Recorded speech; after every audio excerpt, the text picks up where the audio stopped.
देखिए यहाँ ना हम ये ना उल्टा लिख दिए थे, इसको ना इसका साइन चेंज किया, तो इस रूप में लिखिए, इसका ना उल्टा लिख दिए थे, तो अभी थोड़ी पहले ठीक किए मतलब क्या। ये देखिए ये आपको इस रूप में लिखना है, इस रूप में, तो यहाँ से हम लिखेंगे और रिजल्ट लिखे x बराबर क्या हो जाएगा यहाँ से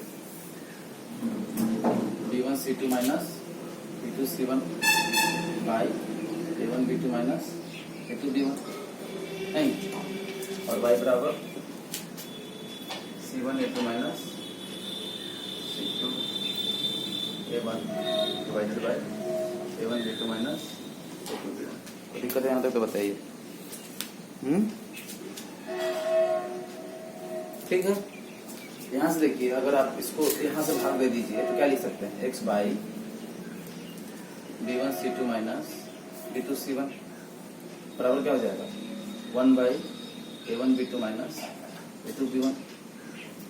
लिख सकते हैं, इससे भाग दे दिए यहाँ, दिक्कत समझ जल्दी से क्या किया, नहीं समझ में आता है बताइए।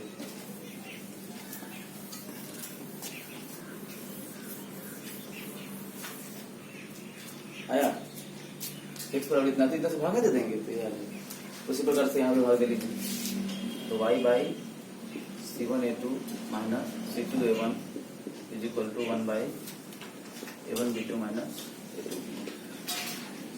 ठीक, इधर देखिए बाद में देखिए, इधर देखिए ये हो गया ना। अब देखिए कि ये जो है ना इसके बराबर भी है, इसके बराबर भी है, और ये जो है वो भी इसी के बराबर, तो ये दोनों तरफ बराबर है। देखिए 1 by a1 b2 minus a2 b1, तो ये जो है ये भी इसके बराबर है और ये भी इसके बराबर है, यानी इसका मतलब तीनों एक दूसरे के बराबर होगा नहीं।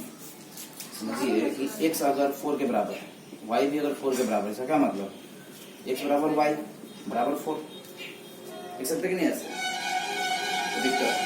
तो यहाँ से हम लिख सकते हैं x by b1 c2 minus b2 c1 is equal to y by c1 a2 minus c2 a1 is equal to 1 by a1 b2 minus a2। अगर आपको इस मेथड से क्वेश्चन करना है तो सबसे पहले ये फॉर्मूला लिखिए, और यहाँ से x बराबर कैसे निकालिएगा, x बराबर इसको इससे सॉल्व कर लीजिए, तो ये वहां चला जाएगा और बटा में ये, तो ये वाला फॉर्मूला आ जाएगा। y निकालना है तो ये यहाँ चला जाएगा, ये यहाँ जाएगा, ये वाला फॉर्मूला। ठीक है, क्योंकि आप तीनों ये इसके बराबर भी लिख सकते हैं, ये इसके बराबर भी लिख सकते हैं, ये इसके बराबर भी लिख सकते हैं, फिर ये इसके बराबर लिखेगा तो कोई काम नहीं होगा, x और y में वेरिएबल है, मतलब कोई इक्वेशन है। इसको लिखिएगा तो x आ जाएगा, इसको लिखिएगा तो y आ जाएगा। क्लियर है ये फॉर्मूला। अब बात आती है कि याद कैसे रखेंगे, क्या क्या कैसे करेंगे, याद कैसे रखेंगे। याद रखने के लिए क्या कीजिए, याद कर लीजिए, क्या कर लीजिए,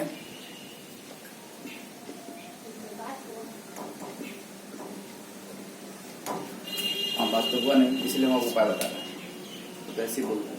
देखिए जब x लिखना है ना, x इसको भूल जाइए, x लिखना है तो इसको इससे गुना कीजिए, x लिखना है अगले b1 c2 minus c1 b2, ठीक है, तो b1 c2 minus b2 c1, b1 c2 minus b2 c1 तो देखिए, और डिवाइडेड बाई इसको पकड़िए a1 b2 minus a2 b1, a1 b2 minus a2 b1। आगे x, जब y लिखना है तो क्या करेंगे, y लिखना है तो इसको हटाइए, इसको हटाइए, और फिर इसके अगले पे जाइए c1 a2 minus c2 a1, नहीं अगले पे जाना है, यहाँ से c1 a2 minus c2 a1 divided by, अभी तो इसको ऐसे ही यहाँ से चल के आएगा, इसको ये पकड़िए फिर इसको पकड़िए a1 b2 minus a2 b1, समझ हो जाएगा। समझ में आया कि नहीं, समझ ध्यान से। जब x लिखना था तो इसको छोड़ दिए, this into this minus this into this divided by इसके अगला से यहाँ शुरू मतलब ये समझिए कि हमेशा वो तो करना ही है, एक ये a1 b2 minus a2 b1 नीचे ये हमेशा रहेगा, पहले दोनों से जो वेरिएबल वाला है ना, इससे a1 b2 minus a2 b1। x लिखना है तो this into this minus this into this, y लिखना है तो this into this minus this into. अब ये नहीं कि इसको लिखना तो ये माइनस ये ऐसे नहीं कर दीजिएगा, गड़बड़ हो जाएगा उससे, ठीक है, क्योंकि वो साइन गड़बड़ हो जाएगा। देखिए a1 c2 बाद में आ रहा है, तो गड़बड़ हो जाएगा, इसलिए आपको यहाँ शुरू करना है C1 A2 minus A2 C1 और ये तो ऐसे ही रहेगा। क्लियर है? चलो अब यहाँ से एक और बात समझ में आती है, ये क्लियर है ना? मैंने लिख लीजिए, याद कर लीजिए। अब ये वाला पार्ट पकड़िए, इसको देखिए, इसको अगर ये 0 हो जाएगा, अगर ये 0 हो जाएगा तो क्या रूट एग्जिस्ट करेगा? 0 एग्जिस्ट करेंगे, मतलब उसका सोल्यूशन नहीं, क्योंकि ये 1/0 हो जाएगा। देखिए नॉट डिफाइंड होता है क्या? नहीं होता है, इसीलिए इसका 0 नहीं होना जरूरी है। A1 B2 minus A2 B1 ये 0 नहीं होना चाहिए। किसके लिए? For the existence of solution.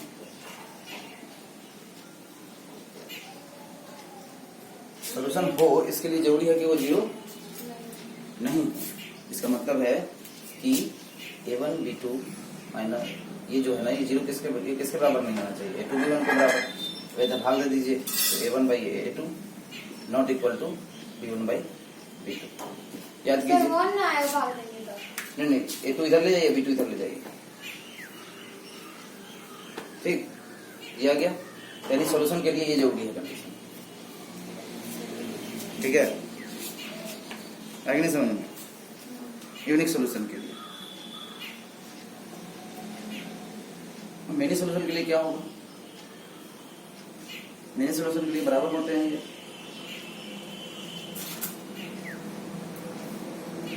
देखिए इनफिनिटी मेनी सॉल्यूशन और नो सॉल्यूशन वाली जो स्थिति थी ना, वो तो हम अपना वहां से याद रखेंगे। इसे भी ले है, पता है?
अभी हम बात किए जब हमारा A1/A2 not equal to B1/B2 नहीं, इसमें आपका सोल्यूशन एग्जिस्ट करेगा, यूनिक सोल्यूशन। ये वाली बात A1 B2 not equal to A2 B1, यहाँ से हमारा आया A1 A2 not equal to B1/B2 for unique solution. बात है कि क्यों यूनिक सोल्यूशन? वन सोल्यूशन मतलब मेनी सोल्यूशन वाला और नो सोल्यूशन वाला पार्ट कहाँ है, देखते हैं उसको। तो मान लीजिए कि A1 B2 equal to A2 B1 हो जाए, यहाँ से क्या हो जाएगा? A1/A2 is equal to B1/B2। इसको मान लीजिए कि से उसके मान लीजिए यहाँ से A1 का वैल्यू कितना हो जाएगा? K2 और B1 का वैल्यू KB2। ठीक, हमारे इक्वेशंस क्या क्या थे? A1x plus B1y plus A1 equal to 0।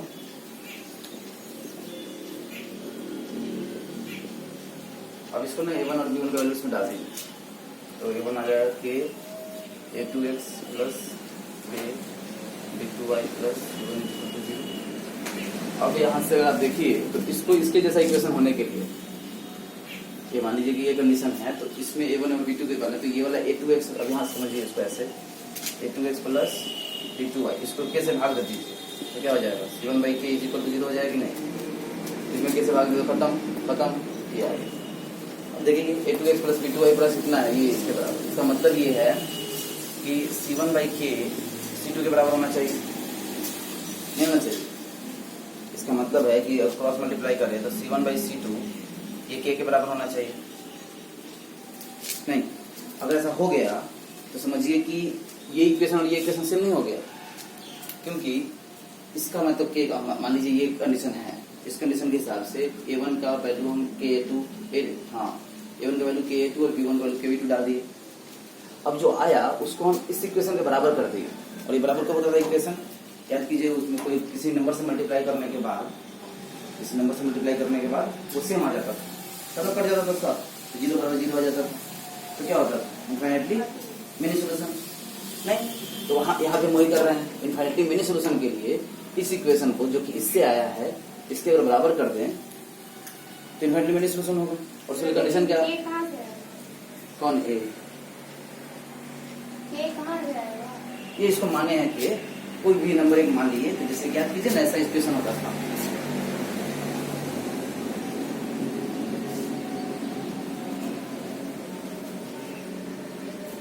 ये तो इसको 2 से गुना करने पर ये बन जाता था कि नहीं।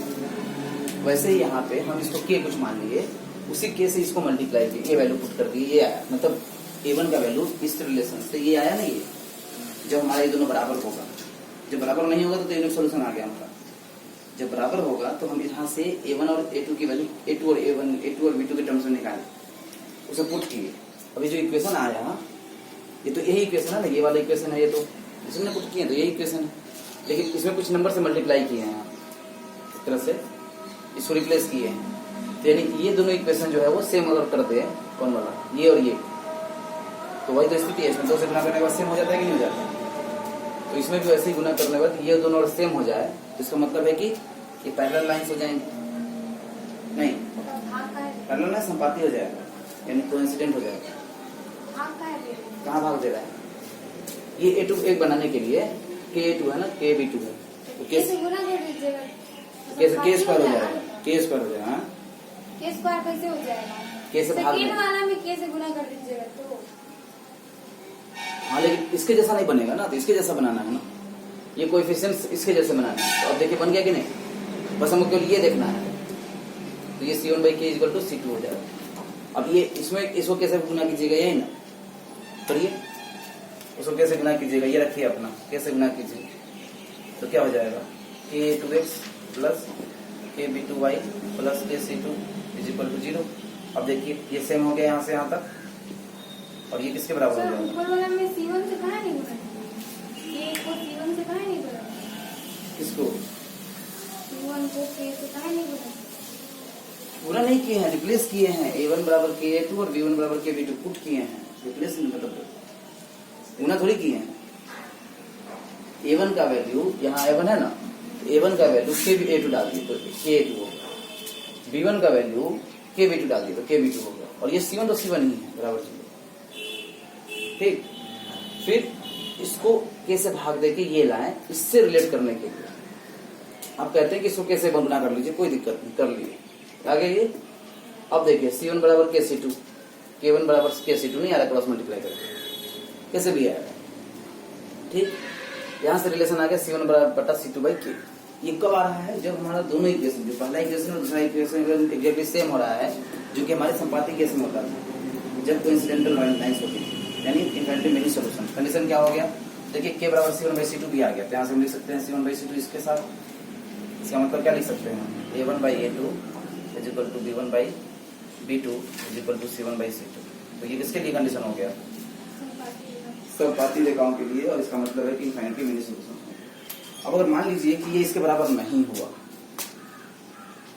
अगर ये इसके बराबर नहीं हुआ तब क्या होगा, तब वही समांतर हो जाएगा, ये दो कोएफिशिएंट सेम हो गए, लेकिन ये बराबर नहीं है तो पैरेलल लाइन हो जाएगा, तब आपका इक्वेशन क्या बनेगा, या नॉट इक्वल हो जाएगा, और वो कंडीशन आ जाएगा, बस मुझे बताया गया था क्या, ये रेखाएं जो समांतर होगी और किसी प्रकार का कोई भी हल एग्जिस्ट नहीं करेगा। तो दिक्कत यहाँ तक समझ में आया कि नहीं आया, नहीं आया, कौन बात नहीं आया बताइए।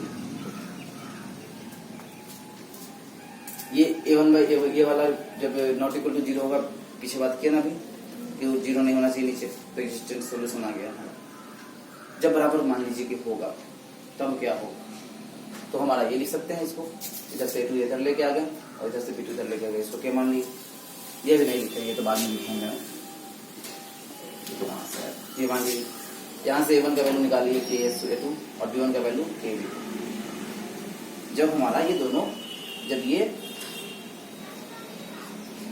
ये बराबर है तब, जब ये बराबर है, जब ये इस कंडीशन है तब, जब दोनों बराबर है तब की बात कर रहे हैं।